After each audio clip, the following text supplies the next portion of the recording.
Who we got with us this morning? Me, Kayla, How old are you, Miss Kayla? 35. Can you tell us about yourself? Where you grew up, how you grew up?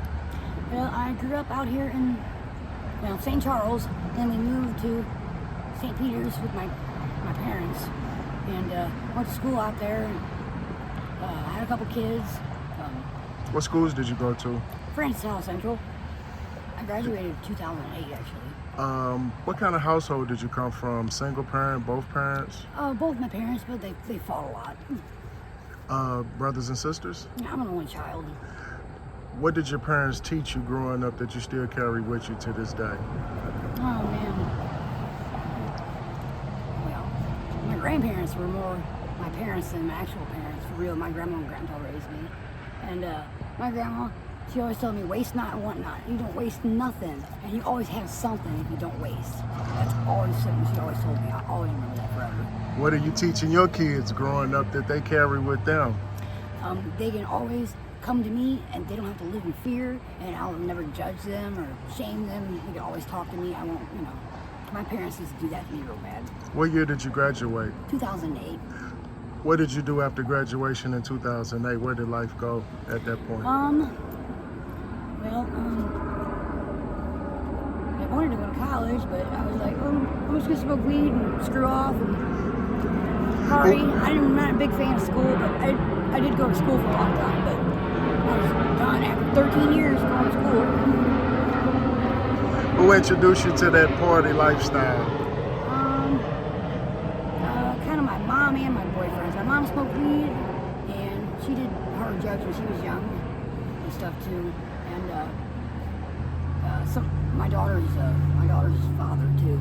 Was it a gateway to any harder substances after the reefer? Not until like my mid-20s. I smoked weed for a long time, just weed. But I was trying to find some weed one day, and a buddy of mine's like, "Oh, hey, I got this," and I'm like, "Oh, what's this?" And I was a single parent at the time, tired all the time. That all just kind of started from there. Where did life go from there? Well, recently it's actually gotten a lot better. I have a place to stay now. I was homeless for like 7 years. I was stranded in Colorado for a year or two. How did you get in Colorado, and what was the situation with that? Well, me and a friend of mine wanted to go out there because this is when pot was illegal everywhere. But we're gonna go to a state where pot's legal. Fuck it, we're gonna find out what it's like. We went out there, and my friend didn't tell me he was on parole, and he got picked up for absconding in Golden, Colorado, and left me stranded with no one and nothing. You didn't have anybody you could call to get you back? I tried calling my mom. She's like, "Oh, you found your way out there? Find your way back." And the only way I got back was actually my ex-fiance hitchhiked all the way back from Denver back here in St. Charles. What did you do out there for a year stranded? Like, how was that? Living on the streets and survival, and oh my God, scary. I'm surprised I made it back home alive. What are some jobs that you've had over your lifetime? I actually have 7 years of roofing experience, construction, and retail too. I worked at Costco for a few years. What if you had a chance to go back in time, knowing what you know today, what would you tell a young Miss Kayla, knowing what you know right now? I would tell her, stay away from your baby daddy. Stay away from him. What are some advice that you can give a young lady who may be thinking about going out on the streets because she wants to do her own thing? Just be real cautious, and just, if you can totally avoid it, just avoid it. Because if you're on the streets alone as a female, it's very dangerous, very scary. How do you avoid the danger? Like, how is that possible? Learn learn how to fight, or B, to intimidate, or just don't become homeless. I don't know.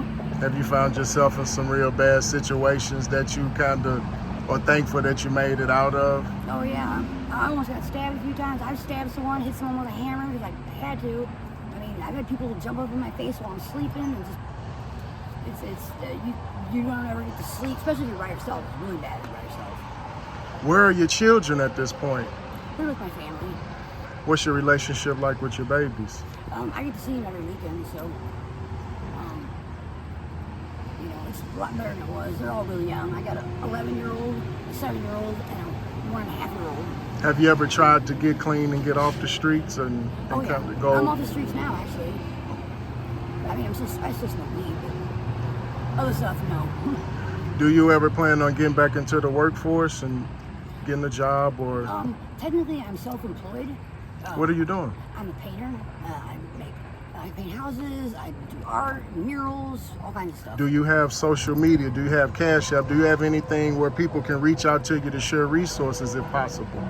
I do have. I just got a phone for my birthday actually recently. I hadn't had a phone in for almost a year, and I do have Cash App, and I do have a Facebook and Instagram, but I don't even remember the passwords for them. No, it's been a while. What is the plan moving forward? What's your current plan or your motive of attack moving forward right now? Well, right now it's just step by step, because I'm waiting for my soulmate to get out of jail hopefully soon.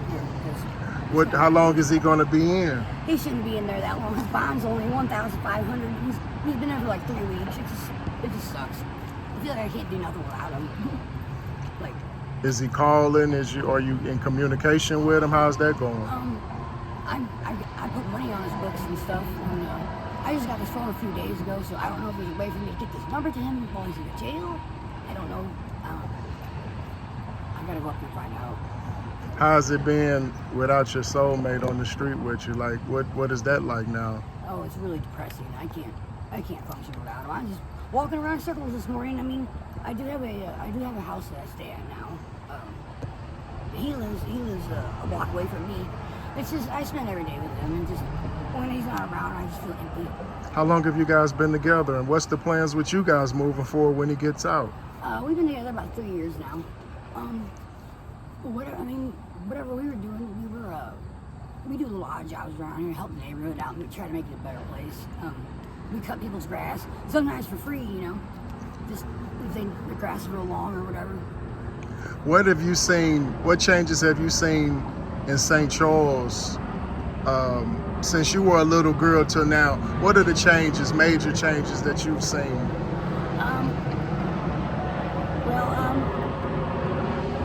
Seems like there's definitely a lot more people, and everything's just getting more like clustered.